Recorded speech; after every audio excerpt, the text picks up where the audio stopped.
Today on Hearts of Heroes. I am a man in the water and a dog in the water. Did the lake get Wellesley College? Ice buckles plunging a man and his dog into a frigid lake.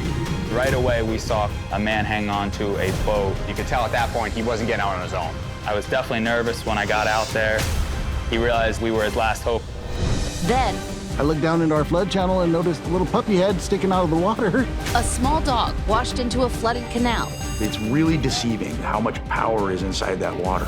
Plus, we take you inside an elite water rescue facility where heroes are made. We're not just going to train in the wintertime, we're going to train throughout the year, so we're always on top of our skills. True heroes leave no room for error. These first responders fearlessly put everything on the line.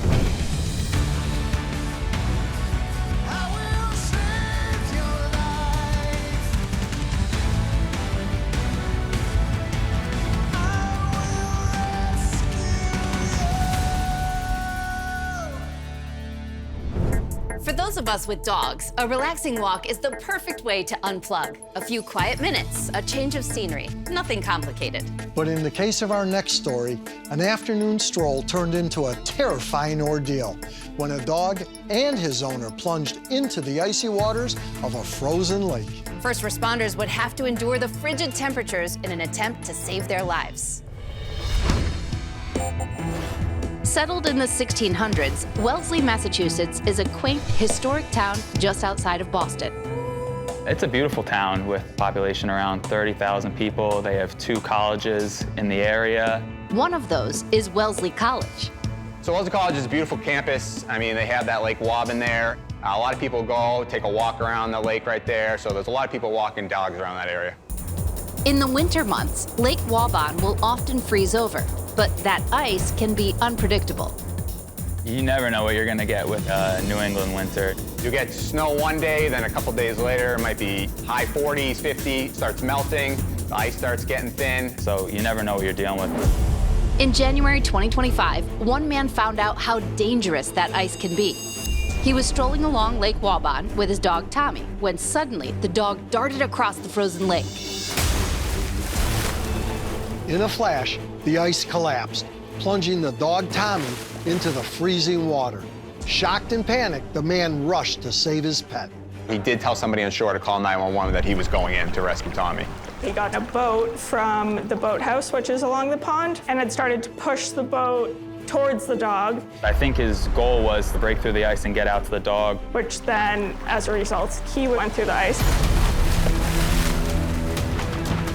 Suddenly, both the owner and Tommy were flailing in the icy lake. 911, the pressure emergency. I am a man in the water and a dog in the water. Did the lake get Wellesley College? We get the call for a dog in the water. Right when we were responding, we heard out there was another gentleman in the water as well. Which takes it to an even higher level, because now instead of one dog, you have a dog and another person to rescue. Within minutes, both the Wellesley Fire and police departments were on the scene. The police did a great job securing the scene, and right away we saw a man hang on to a boat. So right away we're jumping off the engine, we're getting our life safety robes, getting our vests, getting our water suits, and going to work. While the water protection suits are crucial for keeping out the freezing temperatures, they are heavy, bulky, and make swimming a struggle. As firefighters suited up, Wellesley police put a drone in the air. It was perfect because you were able to get eyes on the scene. I could give updates to the fire deputy to tell him where the male party was in the water, then able to locate the dog and give them an exact kind of pinpoint. The 2 firefighters immediately go and try to get him out of the water. We're crawling towards the gentleman in the water. The ice felt pretty thick at first, but then as it got out to where he was, the water's a little deeper, it starts to get really thin, you can feel that it's gonna break. Eventually, when I did get to him, the ice did break.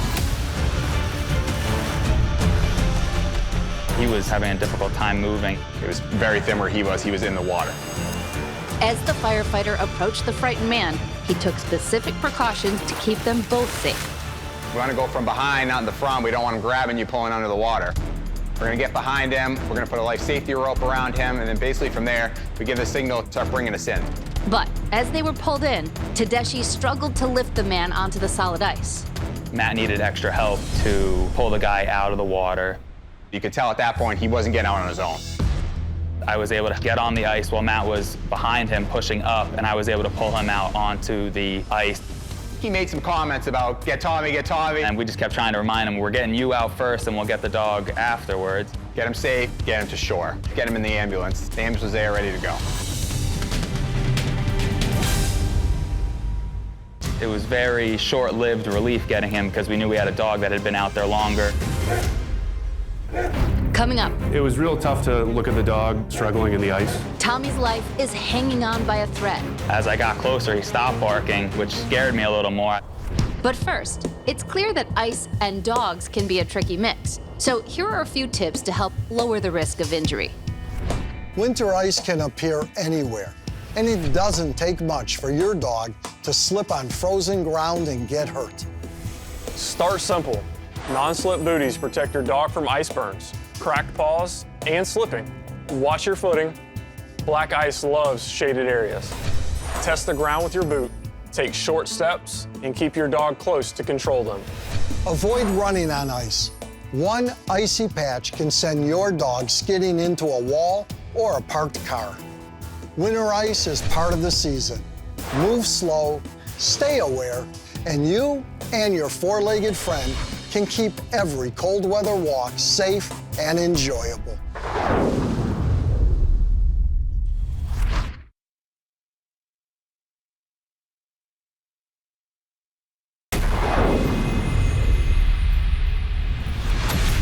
In Wellesley, Massachusetts, firefighters had saved a man from the freezing waters of Lake Wabash, but his dog, Tommy, was still fighting to stay afloat in the icy lake. The dog had been in the water for probably close to 15, 20 minutes at the time. Immediately, as soon as we get Ed out of the water, we're going right towards Tommy. Tommy was a little farther down to the side of the pond. The dog was far enough out that we needed to relocate, and so we had to actually grab all our gear, run around the shore to a closer location, and then head out.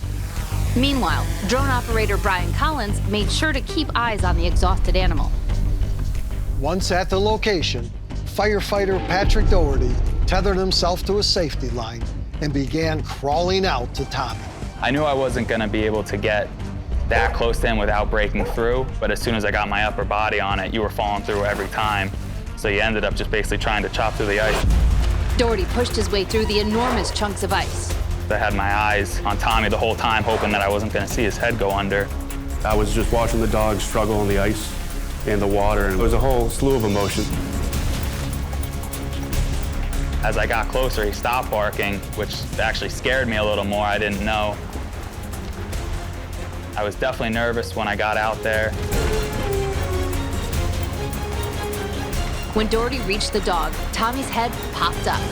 Luckily, I think he realized, we were his last hope or something, because he came right to me, and he definitely was not fighting me, that's for sure. I had him just tucked into my chest, and we held on for dear life then to get back to shore.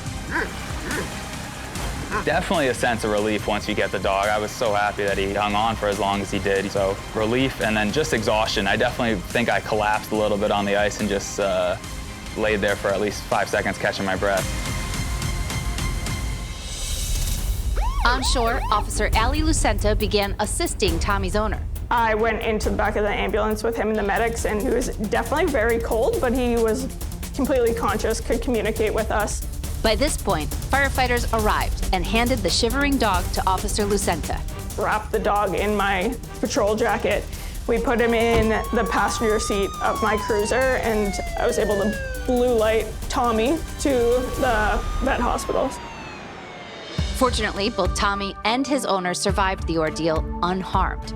But first responders have strong advice for all dog owners. Always try and keep your dog on a leash. If they do go into the water, don't go into the water yourself. It's only gonna cost us more time trying to save you then. So call 911 right away. We have the resources and the ability to handle it. And in this rescue, first responders proved convincingly that they had both the resources and ability to do what it took to save the day. To see them working together and figuring out a challenge that they do not experience every day was great to see. I feel a lot of pride for the town I work for, the people I work with. Everyone nailed it that night. They responded so quickly and were immediately in the water before I could even think twice. That's what we signed up to do. It's part of our job, life safety, and we were just doing our job for the day. It's a great sense of satisfaction with this job, and I think it's the best job in the world, and days like that definitely help me remember that. Coming up, we take you inside one of the most elite water rescue training facilities in the world. It's important that your PFD is tight. You are going to crawl out on that ladder and explain to them exactly what it is you want them to do.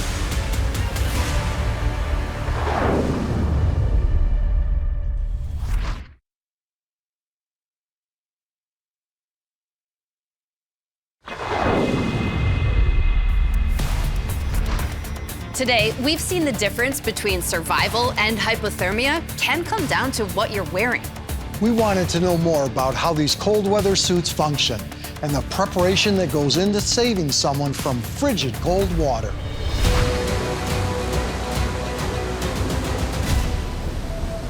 Chief, where are we at and what are we doing here? We're in downtown Oklahoma City at one of the premier water rescue facilities in the country. And it gives first responders a great chance to train with our swimming and different shore-based rescues. It provides a very difficult training ground for ice rescue as well. And we want to invite you to be a member of our team today as we perform an ice rescue simulation. It's important that your PFD is tight. You do want it tight because it will start to ride up on your body. So today, here we are, 91 degrees. We're going to simulate an ice rescue. What's that going to look like? So we're not only going to train when the ice is here in Oklahoma, so we're not just going to train in the wintertime, we're going to train throughout the year, so we're always on top of our skills. You got me in this dry suit today. It's very heavy, uncomfortable. What is it I need to know when I'm navigating in the water? We're using it to protect us from the elements and also the hazards that are in the water. You have to get good at swimming in it. We're going to put a ladder out there very close to the victim and pretend that there is ice out there. So you are going to crawl out on that ladder to the victim to make verbal and physical contact and explain to them exactly what it is you want them to do. Even though the ladder was simulating ice, it still took every ounce of focus and energy to navigate down to the victim. The only word that fits these rapids is merciless. Moments after our rescue, a sudden surge of current slammed into me and ripped my feet out from under me. In seconds, I was being carried downstream. Without hesitation, the team on land threw a lifeline and pulled me back to safety. It was a stark reminder that in an environment this unforgiving, they must be ready for anything at any moment with no margin for error. You all have no real idea of the training, of the commitment to be ready to that one moment in time. Just the training exercises are exhausting. As I got back in the water to finish the training, I paid close attention to the instructions Trevor had given me. You are going to physically help that person onto that ladder and verbally explain to them each step they are going to take to get back to safety to a safe point.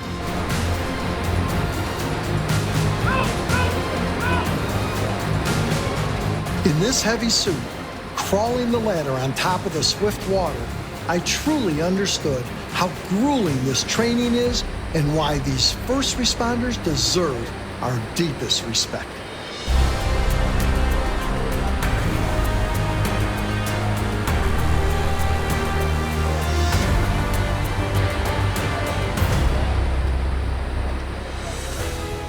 It's an unbelievable person that volunteers to do this. So if you see your local firefighter, stop, say thank you, show them my gratitude, because they are doing this every day to be ready for us if and when we need.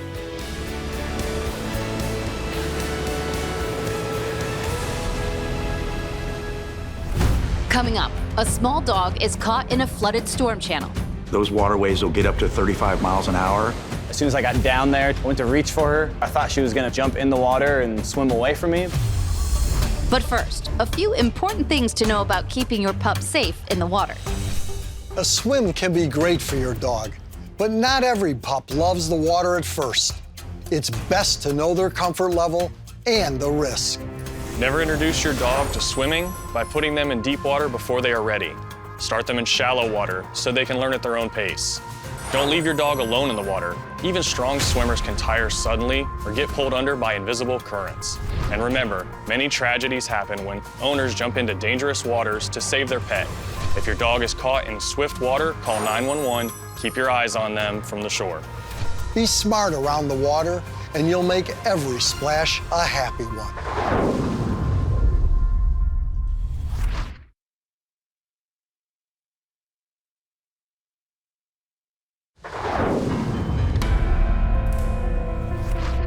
Human rescues can be unpredictable and dangerous, but when animals are involved, the rule book is very different. Rescuing an animal is never simple since they're unable to explain what they're feeling. When first responders arrived to rescue a French bulldog swept into a flooded wash, they needed more than strong arms. They needed a soft touch. The channels and canals that run through Southern California's Ventura County are built to move massive amounts of water during heavy rain and flooding. And if you're caught in one, they can quickly become dangerous. Those waterways will get up to 35 miles an hour, and once that you get caught up in that, it's really deceiving how much power is inside that water. That obviously comes with a lot of hazards. When it floods here, it goes from being dry to all of a sudden it's flowing quick. After heavy rain moved through the area in October 2025, county worker Brian Hodgins was on rainstorm patrol. Anytime we have a rain event, we go and drive around checking all of our facilities that we have. We happened to be driving along, and I looked down into our flood channel and noticed a little puppy head sticking out of the water. Somehow, the little bulldog had been swept down the canal and had washed up on a floating patch of debris. Being an animal lover, Brian knew he had to help. We went ahead and called the animal shelter. The animal shelter showed up. We got together, we contacted the fire department. Luckily, Ventura County Fire Department has a highly skilled swiftwater rescue team. Within minutes, they were on the scene. We were trying to come up with a plan, and our best course of action was going to be put a ladder down there and climb down. Knowing the risks, they strategically positioned rescue swimmers. We had people upstream, making sure nothing was coming down towards us that was hazardous. Someone was downstream to make sure if myself or the dog floated away, they could make a grab. Once the backup swimmers were set, Rodriguez made his way down the ladder. We start looking at all the dangers that exist. Water can move quickly. Because it's a storm, we could have a storm surge that could create a significant volume of water moving really quickly.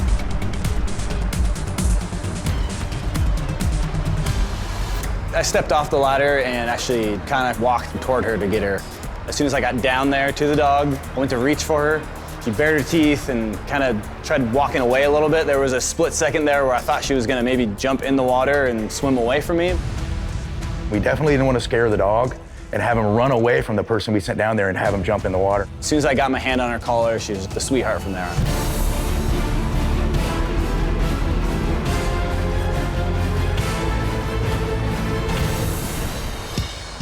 After the rescue, the dog was brought to a local shelter.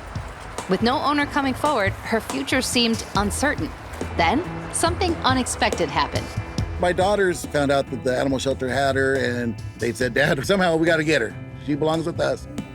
The man who saved her life with a 911 call would save her life a second time by adopting her into his family. We contacted the proper people, and she's ours now.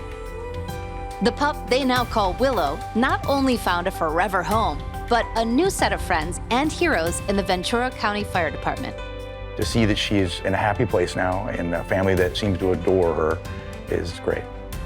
She's been eating lots and bringing a lot of joy to the family. Nice. She's definitely a great fit. We do this together. It's a USAR team. The company, the engine in the truck, no matter what the battle is, and we still go in together to complete a mission. We just wanted to say thank you for rescuing her, and we appreciate all that you guys do, and thank you.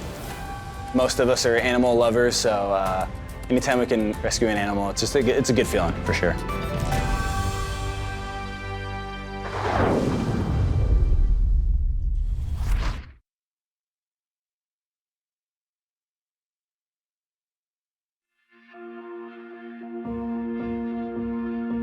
Keeping your animals safe is an important part of responsible pet ownership. So make sure that gates and fences are always secure, and always keep your dog on a leash when taking them on a walk.